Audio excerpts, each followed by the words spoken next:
Check out the Alternative Games Twitter account, link in the description. Hello and welcome to a new episode of Wii U Weekly. Getting back into the swing of things now with the videos, so hopefully you enjoy this one. This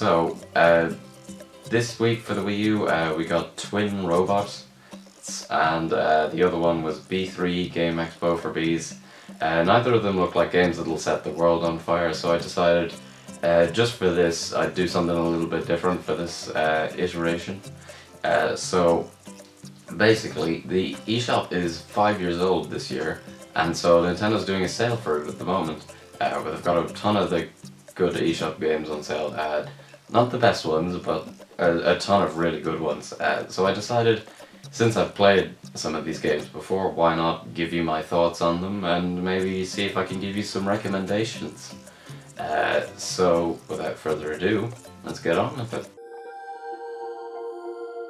Child of Light is a game that initially intrigued me due to its art style, as its expertly painted watercolor visuals are truly a sight to behold. There is far more substance to this game than that though, and in many ways it's like a classic JRPG, but it forgoes many of the usual traits that bog down so many games of this style.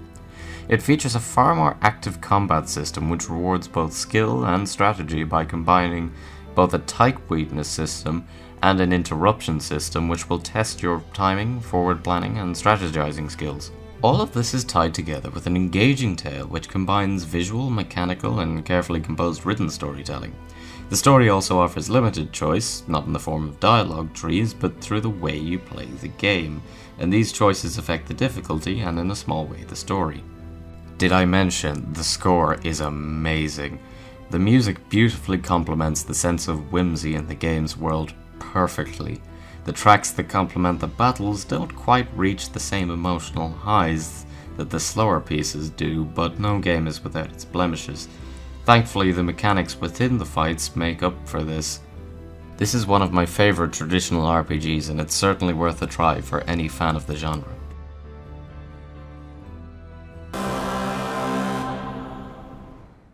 Little Inferno is a game that clearly had a lot of care and attention put into its creation. The game is well crafted, but it's difficult to talk about it without spoiling it, and you'll want to enter this one as blind as possible. The only thing I will say is that if you're impatient and not prepared to think about a game's narrative properly, this isn't the game for you.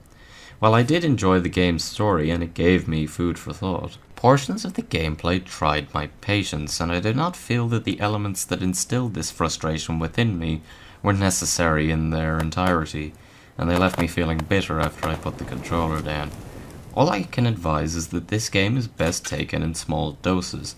Don't try to play the entire game at once. It may be short, but it is not worth playing all in one go. If interesting storytelling methods through games intrigue you as much as they do I, though, there is at least a chance that you'll enjoy this game, but I must reiterate, I don't feel that it's for everyone. Cube Life Island Survival. Cube Life Island Survival is a Minecraft ripoff, and not a great one at that. With the real version of Minecraft now available on Wii U, Cube Life's one reason for existing is now rendered null and void, so I don't recommend it. I've only played the demo for this one, but I feel like it's given me a fairly accurate picture, and there's really nothing else for me to say about this one. Do you lament the loss of the anti-gravity racers of the late 90s and early 2000s?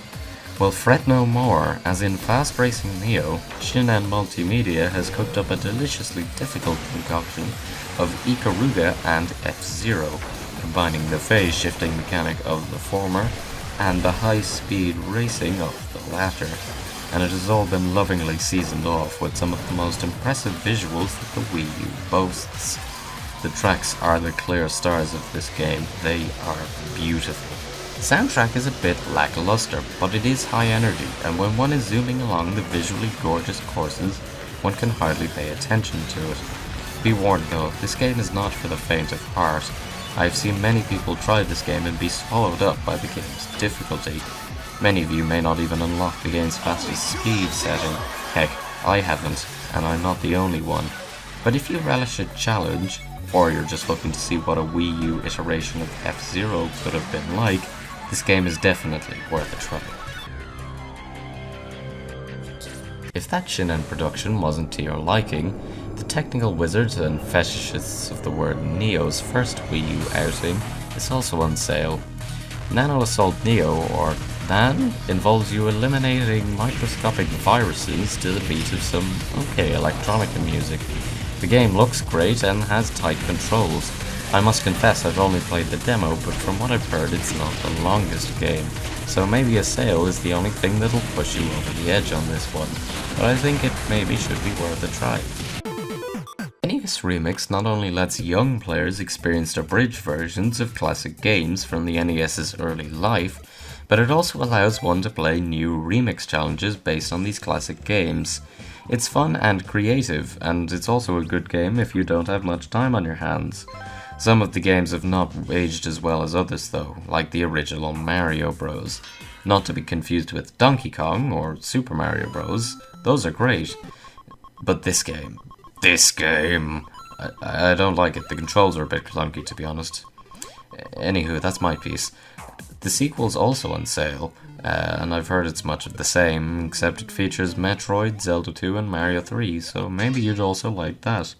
The games aren't revolutionary, but they're fun experiments if you want to try that out or you're in the market for something interesting. So that was the second edition of Wii U Weekly. Hopefully you enjoyed it.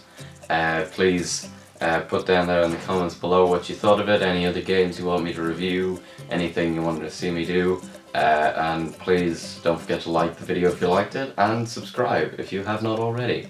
Just one more thing before the end of this video. I'm thinking of doing these Wii U Weeklies, maybe doing them on a Friday afternoon, but at the moment I'm just going to be doing them on Mondays because it seems to be just easier the way it works for me. But please tell me down in the comments below as well whether you would prefer these to be on a Friday or a Monday, because I'm not really sure. I could probably do either if I just jig things around.